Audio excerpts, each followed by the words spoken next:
Moçada, então hoje nós vamos aqui começar falando, né, sobre a questão da criminalidade, tá? Em Belo Horizonte, mas é claro que para a gente entender a criminalidade, nós temos que entender o contexto disso aqui, né?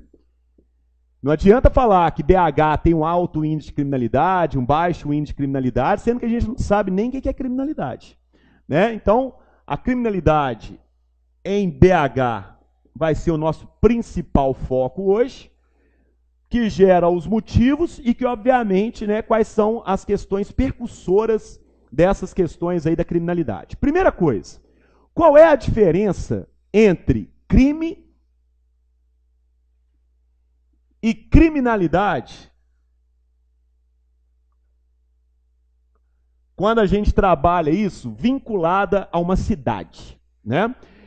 É importante dizer que o Brasil, ele sempre foi um país de criminosos, tá certo?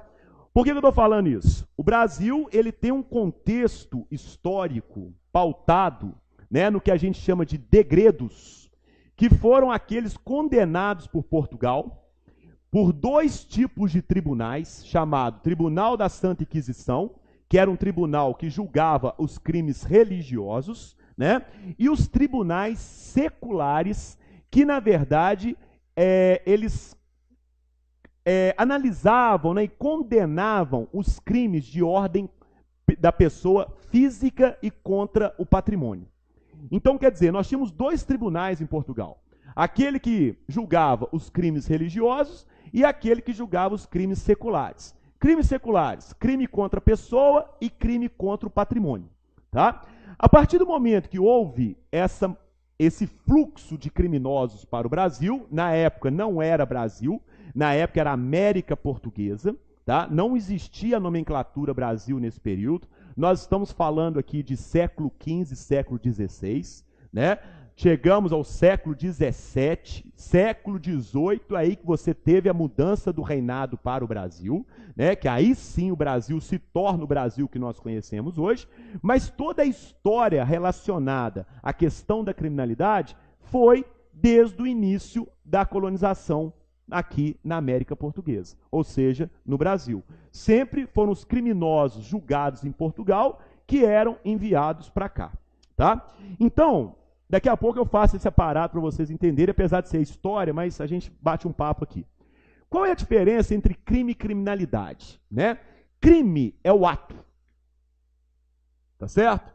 Então, na verdade, o ato é o crime. Então, você tem um crime contra a pessoa, o crime contra o patrimônio, e que vocês, obviamente, sendo guardas municipais, vocês vão combater os dois tipos de criminalidade agora, né? Os dois tipos de crime, na verdade. Por quê? Porque quando a gente fala das questões relacionadas da guarda hoje, a tendência da guarda municipal é começar a assumir também um posicionamento dos militares, né? Tanto que eles querem igualar as carreiras da guarda municipal dos militares, justamente por causa da função da guarda que vem se alterando a partir do momento que essa guarda passou a ser armada. Então, quer dizer, né, o combate ao crime, ele também vai entrar na pauta da guarda agora municipal. Então, vocês vão ter esse embate com a questão do crime, com a questão do ato, tá? Então, o crime que vocês provavelmente terão o contato é o crime contra a pessoa e o crime, obviamente, contra o patrimônio. Hoje em dia, a Guarda Municipal está sendo responsável pela guarda de escolas municipais, tá? Então, isso também é uma coisa interessante. As escolas estão entrando aqui como patrimônio municipal. As escolas são patrimônios, tá certo? Não é só patrimônio vinculado à questão turística, não. É patrimônio aquilo que pertence à prefeitura, aquilo que pertence à esfera municipal. Ok? Então, no caso do crime, que é o ato, é contra a pessoa e contra o patrimônio. E criminalidade tem a ver com quem, moçada? O que é criminalidade? Por exemplo, uma região com uma alta criminalidade, eu falo que ela está vinculada ao que principalmente? Tá, a criminalidade, você vai ter ali os crimes sendo cometidos. Agora, quando eu falo criminalidade em Belo Horizonte, isso aqui tem a ver com o quê? O que é criminalidade? Não. Quantitativo entra aqui, ó. Entra no ato. Então, por exemplo, furto, roubo, né? A questão da quantidade, você vai entrar aqui. Aqui é quantitativo. Aqui é qualitativo. Tá? Então a gente já vai começar a pegar uma diferença em cima do que você disse. A questão do crime tem a ver com o quantitativo. E é claro que isso aqui tem a ver com os boletins de ocorrência, né? Com as pesquisas realizadas, quantos crimes são cometidos em tais bairros. E aí nós vamos discutir também alguns atos importantes, né, moçada? Como, por exemplo, furto de veículo. Por que determinados lugares são mais propícios a ter furto de veículo? Qual a diferença entre furto e roubo? Roubo é a mão armada e o furto não, né? Ou seja, você pode ter o carro furtado sem você ficar sabendo, inclusive. Está parado na rua, alguém vai lá e furta seu carro. O roubo, ele tem uma ação em cima disso e geralmente essa ação ela tem uma condição armada, né? Uma mão armada. Isso aí vocês devem discutir aí na questão da legislação, né? Agora, criminalidade é um efeito qualitativo. Qualitativo. O que significa quantitativo? Quantitativo, ele vai trabalhar a questão de números. Números. Geralmente, quem trabalha diretamente com números são as defesas, né? Polícia Militar, Polícia Federal, Guarda Municipal, são as polícias que vão trabalhar com a questão da quantidade. Por exemplo, é importantíssimo que você faça boletim de ocorrência, porque o boletim de ocorrência, ele vai trazer a latitude e a longitude da onde aconteceu o crime. Sabia disso? Tanto que depois você pode mapear a criminalidade, tendo a noção da onde acontece mais crimes e menos crimes. E aí, no caso, você começa a entender por que tal lugar a criminalidade é maior e por que tal lugar a criminalidade é menor. Então, em cima do quantitativo, eu consigo ler o qualitativo da criminalidade. Porque a criminalidade, moçada, ela tem a ver com a questão social. Tá? Então, isso é fundamental numa prova de concurso. Isso é uma questão ótima de ser cobrada, tá? Porque a criminalidade, ela está dentro de um âmbito social. Você pode morar numa área com alta criminalidade, mas você não vai executar o crime. Entenderam? Porque a questão da criminalidade, ela está ligada à questão social. Então, por exemplo, aonde eu tenho uma maior desigualdade social, a tendência da criminalidade é ser maior. Obviamente, essa criminalidade, ela vai ser medida pelos números relacionados aos crimes ali praticados. Mas você vai ter um alto índice de crime, ou seja, um alto índice de criminalidade, aonde a desigualdade for maior. Tá certo? Por quê? Porque aqui você tem um processo chamado de periferização, ou seja, regiões periféricas, regiões ocupadas de forma desordenada, regiões aonde a questão da renda dessa população é muito baixa, tá certo? Então, aonde você tem aspectos sociais, que a gente chama de regiões deprimidas, também é um vocabulário muito utilizado na questão da criminalidade, regiões deprimidas, que são regiões pobres, a tendência é você ter uma alta criminalidade. Se você tem uma alta criminalidade, a possibilidade de você ter um alto índice de crime é grande. Entenderam essa lógica? Tá? Então, por exemplo, se eu tenho um determinado bairro, né, um dos bairros mais...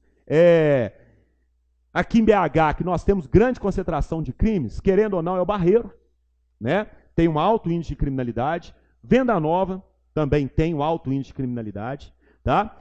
Que são regiões mais afastadas de Belo Horizonte, tá? São regiões periféricas. Só que vocês não podem ir com a cabeça de que periferia é lugar pobre. Tá? Por que eu estou falando isso? O que leva essas regiões deprimidas, muitas vezes, é a ocupação desordenada desses lugares. Né? Ou seja, lugares sem uma infraestrutura para atender a demanda populacional que chega em determinada região. Vocês lembram? Aí eu vou voltar lá naquele mapa de BH. BH tem a área planejada, não é isso? BH vai ter a área que era conhecida como suburbana, e antes você tinha aquela área conhecida como área rural, que era o restante de BH. Nós sabemos muito bem que a área planejada é a área onde era ocupada por uma elite, né? Então aqui você tem aquele jogo de xadrez, aquele planejamento urbano extremamente eficaz, tanto que os problemas urbanos relacionados à infraestrutura, a questão relacionada ao planejamento urbano, ela não acontece na área planejada. Os problemas acontecem nas áreas suburbanas e naquelas áreas que eram consideradas rurais, tá? Porque é o afastamento do centro que vai começar a gerar esses problemas, tá? E nós não podemos esquecer que a área planejada é onde nós temos o maior valor com relação ao uso e ocupação do solo, ou seja, a questão imobiliária. Então, aqui nessa área planejada, você tem o que a gente chama de alto custo relacionado à moradia, tá? Moçada, o que aconteceu nas décadas de 50 e 60 no Brasil? Olha a história aí. O que aconteceu? Não, Por quê? Por quê? Porque você teve o quê? O êxodo rural, né? Nós não podemos esquecer que na década de 30, nós tivemos a chegada da Revolução Industrial no Brasil, tá certo? A Revolução Industrial, ela chega no Brasil na década de 30. Vocês lembram que eu falei isso com vocês lá no êxodo rural? Ou não? Não, né? Tá? A Revolução Industrial no Brasil, ela chega nesse período aqui. Tá? Só que nas décadas de 50 e 60, você vai ter o que a gente chama de inchaço urbano, que é justamente a saturação da região urbana. Por que isso? Porque é justamente nessa época que ocorre o que a gente chama de êxodo rural. Ué, mas por que isso? O que tem a ver a Revolução Industrial com o êxodo rural? Tudo a ver. Sabe por quê? Quando a Revolução Industrial ela chega no Brasil, a primeira área que ela vai atuar diretamente é o campo. Por que ela vai atuar no campo? Porque lá no século XVIII, surgiu um cara chamado Thomas Malthus. E ele falava o seguinte, que se a população não parasse de crescer de forma totalmente desordenada, é o que ele chamava de progressão geométrica, tá? A alimentação que crescia de uma forma muito mais lenta, e ele chamava de progressão aritmética, a população iria crescer muito mais do que a alimentação. Logo, poderia gerar o quê? Uma crise relacionada à fome e à miséria por todo o mundo. Tá? Então, o que ele pensou nesse momento? Que se a população continuasse crescendo de forma tão acelerada assim, e a alimentação de uma forma tão lenta, você teria uma população muito maior do que a oferta de alimentação. Então, aí, aquelas pessoas que estavam relacionadas aí, principalmente aquelas que preocupavam com o campo, eles pensaram o seguinte, bom, com a Revolução Industrial que surgiu lá na Inglaterra, no final do século XVIII, e que só vai chegar no Brasil no século XX, na década de 30, né, principalmente com Vargas aqui, ó, né, nós não podemos esquecer também do contexto político nesse período aqui, tá certo? O que acontece? A mecanização do campo, ela se torna necessária justamente para não acontecer o que o Thomas Malthus dizia, que era o quê? Eu ter uma produção alimentícia inferior ao crescimento populacional. Então, eu mandando a máquina para o campo, o que eu vou fazer com a produção agrícola? Eu vou aumentar essa produção, né? Porque a máquina vai produzir muito mais rápido do que o homem. Só que essa mecanização do campo, assim conhecida, fez com que o trabalhador rural migrasse do campo para as grandes cidades, que é justamente o que a gente chama de êxodo rural, né? Êxodo é a saída rural do campo. Então a gente começa a ter um fluxo populacional muito grande para as grandes cidades. E aí aquela cidade BH, que era aquela coisa planejada, aquela coisa pequenininha, né? Aquela coisa programada para 200 mil habitantes, começa a ter um crescimento populacional totalmente, né, acelerado. E isso vai fazer com que você tenha o uso e ocupação do solo de forma desordenada.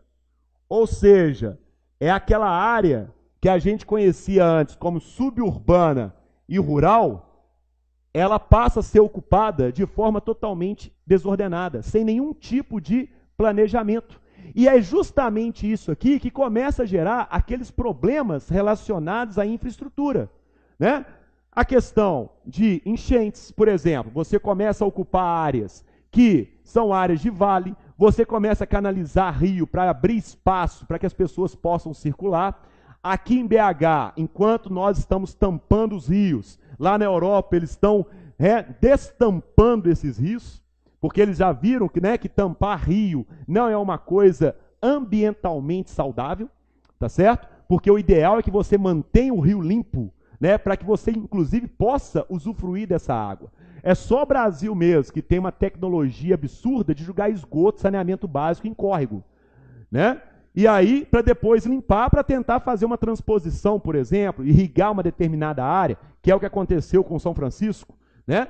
Então, quer dizer, o Brasil é uma coisa muito louca. E a cidade BH, como está localizada aqui no Brasil, ela também passa por esses problemas relacionados aí à infraestrutura, tá? Aí nós tivemos uma tentativa de um plano diretor naquele período, que era um plano diretor tentando planejar uma ocupação que já era desordenada. E aí começam alguns problemas de infraestrutura, como, por exemplo, ruas que não suportam determinado tipo de tráfego, né? Você começa a ter ruas, como a Rua Padre Eustáquio, por exemplo, que é uma rua, não é uma avenida, né? Nós já até brincamos aqui qual é a diferença, né? Que a avenida tem um canteiro central e a rua não tem, né? A Rua Padre Eustáquio hoje tem um volume de carro muito maior do que ela suporta. E ainda nós temos um problema, que é aquele famoso tampa-buraco, tá? Eu até conheço um chefe lá da BH Trans, um beijo para ele, que eu mandei ele assistir a aula hoje, né? Que é o seguinte, chama Arthur, muito meu amigo, por isso que eu estou mandando um beijo para ele, né? Que eu falo com ele o seguinte, ele é o pai do MOV, tá? O Arthur é o pai do MOV, então essa parte de transporte que eu escrevi na apostila aí, foi toda com consultoria do Arthur, pai do MOV, tá vendo? Eu falei que eu consegui te citar aqui hoje, né? Que é o seguinte, a maior briga que eu tenho com ele é o MOV. Porque o MOV foi um tipo de planejamento urbano totalmente avacalhado, ineficaz. Por quê? O MOV, ele só consegue ligar a Franja Norte ao centro. Ele não tem a flexibilidade que o Belo Horizontino necessita para poder transitar por toda a cidade, né? Só que aí, o que eles fizeram? Trouxeram o MOV e tiveram que criar faixas exclusivas para o MOV. Primeiro que aquele linguição lá não consegue virar qualquer rua, né? Aí a gente começa a criar o que a gente chama de mão inglesa. Belo Horizonte está parecendo uma Inglaterra, né? Então quer dizer, Alfredo Balena tem mão inglesa, né? A primeira mão inglesa lá, que é na região ali da Contorno, com a professor Moraes, né, que também é uma mão inglesa, foi a primeira mão inglesa, o pessoal entrava errado ali direto, batia carro, era uma farra, né? E nós temos também uma mão inglesa lá na Silviano Brandão, né? Que você sai ali da Cristiano Machado, se você tomar cuidado ali, você bate de frente do sinal ali. Eu já entrei ali algumas vezes errado, né? E Belo Horizonte começou então a se perder com relação a esse planejamento urbano por causa de algumas ocupações. Então, quer dizer, por que eu criei o MOV? O MOV, ele foi criado para tentar ter uma flexibilidade maior da região norte com o centro. Porque a região norte é uma região de franca expansão em Belo Horizonte. Tá? E aí o que, que ocorre? Como que as pessoas que moram lá iam transitar para cá, sendo que o metrô não era suficiente para você trazer essa população para cá? Né? Então a gente começa a ter problemas de infraestrutura. Esses problemas de infraestrutura, essas regiões mais afastadas do centro, possivelmente, por causa do problema que eu estou falando aqui de infraestrutura, são regiões mais baratas para serem ocupadas. Entenderam? Tá? Só que, cuidado, porque nós estamos falando de uma área dentro da cidade. Eu não estou falando de condomínios fechados, não. Que aí é uma outra situação com outro tipo de público. Tá? Que, inclusive, a questão dos condomínios fechados foi uma forma de você fugir da criminalidade. Tá? Nós vamos chegar nisso ainda. Mas olha só, aqui nós estamos falando daquelas pessoas que migraram, que não foram bem-sucedidas necessariamente no cenário urbano. Por que não bem-sucedidas? Cara, aqui você tem uma população praticamente semi-analfabeta. Uma população que só sabia arar o solo. E aqui no cenário urbano você tem indústria. Você tem que ter uma mão de obra qualificada para você ser absorvido por essa indústria.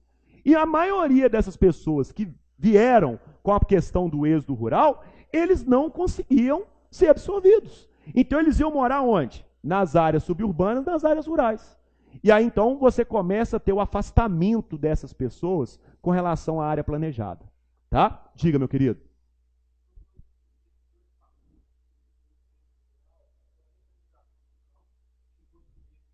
Essa foi a principal. Essa foi a principal. Na verdade, uma coisa está ligada à outra, né? Se você tem a mecanização do campo, é porque você reduziu a oferta de trabalho no campo. Então o cara migrou em busca de uma qualidade de vida melhor, mas porque ele estava em busca de emprego. Não necessariamente pela industrialização. Porque aqui também nós não podemos esquecer que quando a gente estuda a história de Belo Horizonte e fala das indústrias de BH, as indústrias aqui eram principalmente têxteis, né? Ligado à questão da produção de tecido. E eram empresas mecanizadas. Então o cara, ele vem para cá para ter uma mão de obra especializada. O cara se especializava na indústria. Por quê? Se o cara estava acostumado a ficar apertando porca lá, ele só apertava a porca. Se precisasse dele apertar um parafuso lá, ele não saberia. Porque ele foi treinado exclusivamente para aquilo. É o que a gente chama de Fordismo, Taylorismo, né, da época da Revolução Industrial.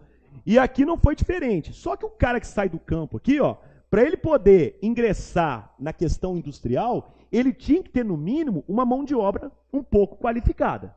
E a indústria, ela não absorvia tanta mão de obra assim. Por que ela não absorvia? Porque a grande parte aqui era máquina. Né? As máquinas que atuavam aqui. Então, aquelas pessoas que migravam para cá, achando que iria melhorar a sua qualidade de vida, piorava a sua qualidade de vida.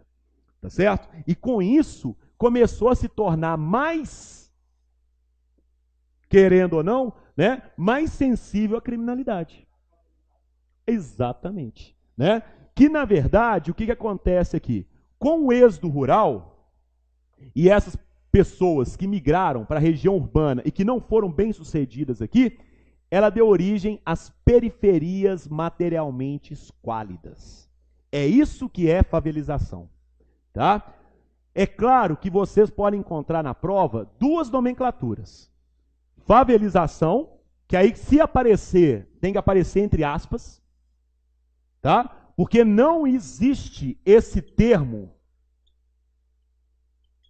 originalmente falando na geografia, tá? Isso é um termo que foi originado por uma questão relacionada ao senso comum, que todo mundo começou a chamar essas áreas de ocupação desordenada de favelas. E aí nós temos uma coisa particular de Belo Horizonte. As áreas nossas de favelas, de periferias materialmente esquálidas, que também, aí sim, é o termo técnico utilizado pela Secretaria de Planejamento. Tá? Eles utilizam essas áreas de favelização como sendo zonas especiais, tá? No plano diretor, são chamados de zonas especiais 4, Tá? Então, são essas zonas especiais. Sabe por que elas são chamadas de zonas especiais? Porque elas não apresentam infraestrutura de uma cidade. Mas elas estão dentro da cidade. Tá? Então, por exemplo, a questão da luz, a questão do saneamento básico, né? A questão da própria construção em si, né? Não são elementos que caracterizam aquela questão da urbanização. Vocês lembram que eu falei com vocês? Né? De tornar urbano, dos equipamentos urbanos. Vocês lembram disso? Então, essas zonas especiais é porque elas não apresentam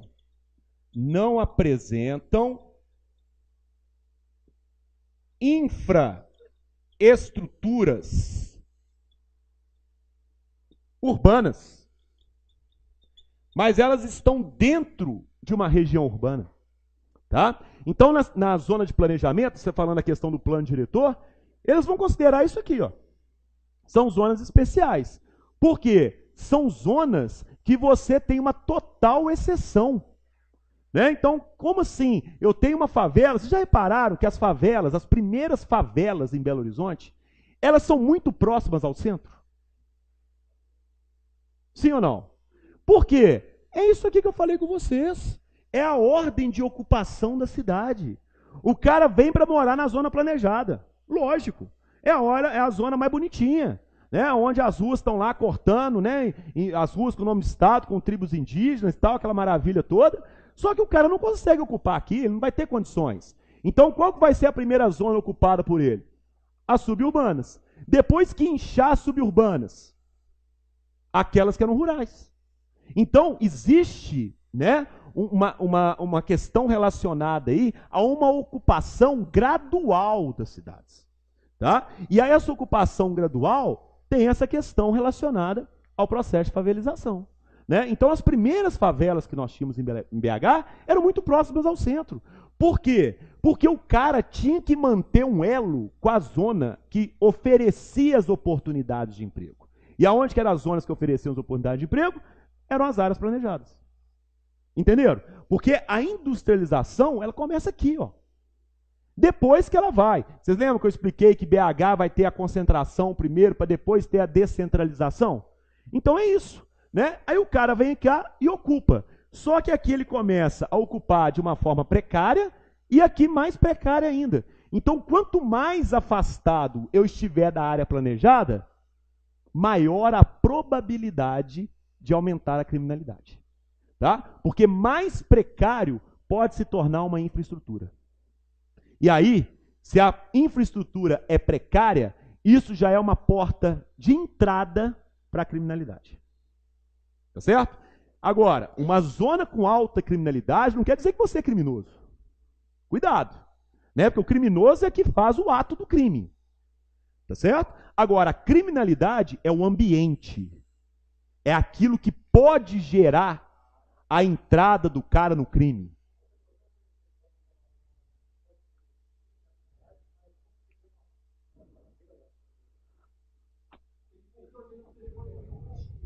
Uhum.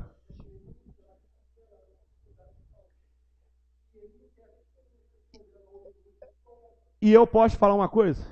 Sabe o lugar mais seguro que nós temos em Belo Horizonte?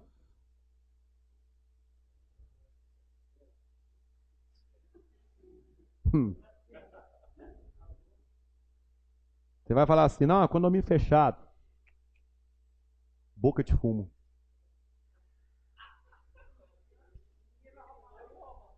Estou falando sério. Né? Na minha pesquisa, eu comprovei isso. O lugar mais seguro de você andar, você pode andar lá, desfilar, pular, boca de fumo. Você sabe por quê? Cara, o traficante não quer a polícia ali não, irmão. Vai atrapalhar o esquema. Então, qualquer confusão que você arrume ali, você vai acertar as contas de uma certa forma. Mas então, a segurança se torna algo paralelo. É uma coisa louca. Entendeu? Porque o cara não quer a polícia ali. Ele não quer. Porque ele afasta os clientes. Pô, não vou naquela boca ali não, porque o trem tá pegando pesado.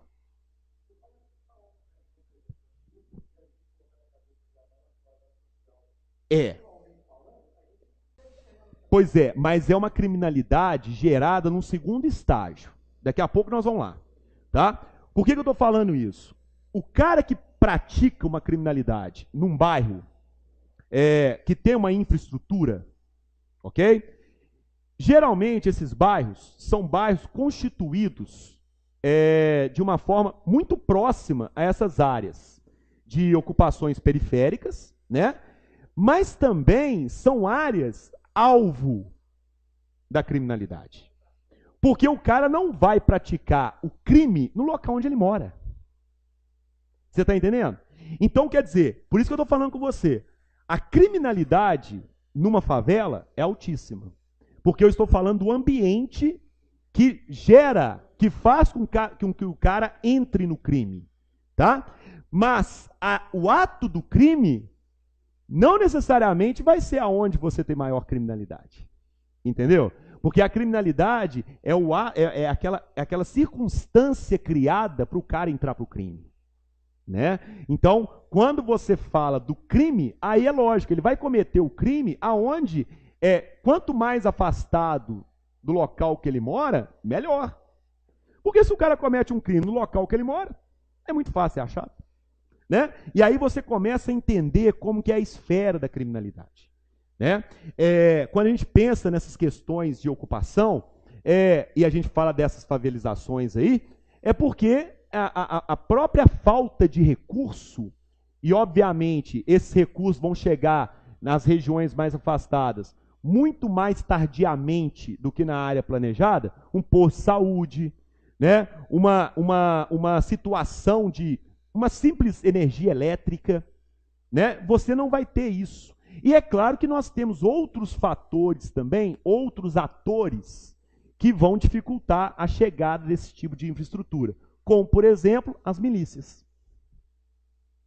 Aqui em BH, nós não temos tantos problemas relacionados aos milicianos. Temos milícia, obviamente, né? Mas não tanto como, por exemplo, o Rio de Janeiro. Tá? Então, quer dizer, o pior bandido que existe é o bandido institucionalizado. Porque esse aí é difícil demais de você pegar ele. Né? Então, o Brasil tem essas questões que, querendo ou não, são atores que vão aumentar ainda mais essa criminalidade.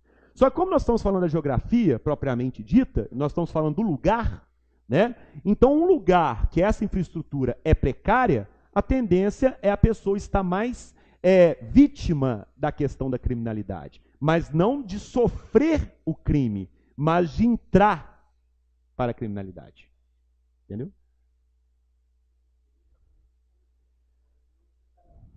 Deixa eu só escrever isso para vocês ali, porque isso aqui é importante demais. Favelização e zonas especiais são sinônimos, mas zonas especiais é na questão de planejamento. Tá? A questão de plano diretor que é utilizada essa nomenclatura. Ok? A favelização também pode ser chamada de periferias materialmente esquálidas. É porque nem sempre uma periferia é pobre. Eu já falei isso com vocês, o seguinte, que o que é periferia em Belo Horizonte? É que não está no centro. Só que o Belvedere não está no centro. Ele é uma periferia? É. Só que não é uma periferia materialmente esquálida. É uma periferia com alto nível de recurso. Tá? A periferia, o termo periferia, jamais pode ser utilizado isoladamente como sendo área pobre. Tá? Quem faz isso comete um erro gravíssimo, conceitual, em se tratando de planejamento. Tá?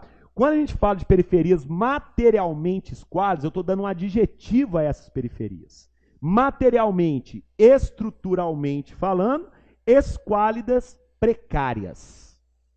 Então, resumindo, é uma infraestrutura precária. Tá? E que está localizada onde? Geralmente nas saídas dessas cidades.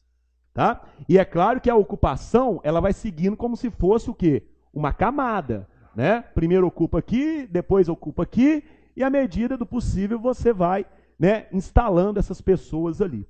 Tá certo? E uma coisa também que chama atenção para a gente é o seguinte. Eu estou escrevendo tudo de vermelho porque são todas coisas importantes. Tá? Mas assim, Eu sempre gosto de destacar de vermelho as coisas importantes, mas eu acabei escrevendo tudo de vermelho, né? Mas aí o que acontece? Essa noção que vocês têm que ter, ela é importante, porque, por exemplo, nós vamos discutir pontos de atuação, né? Igual foi definido essas vanzinhas da Polícia Militar. Essas vanzinhas da Polícia Militar, elas são definidas baseadas na área que elas podem atuar. É uma forma assim, tipo, que a tantos quilômetros eu tenho uma van. Tá? Isso é uma forma de você inibir a prática do crime. Mas você não inibe a criminalidade. A criminalidade, ela só pode ser inibida a partir do momento que nós temos políticas sociais. Isso é fundamental. Né? O que vai inibir, o que vai reduzir a criminalidade são políticas sociais.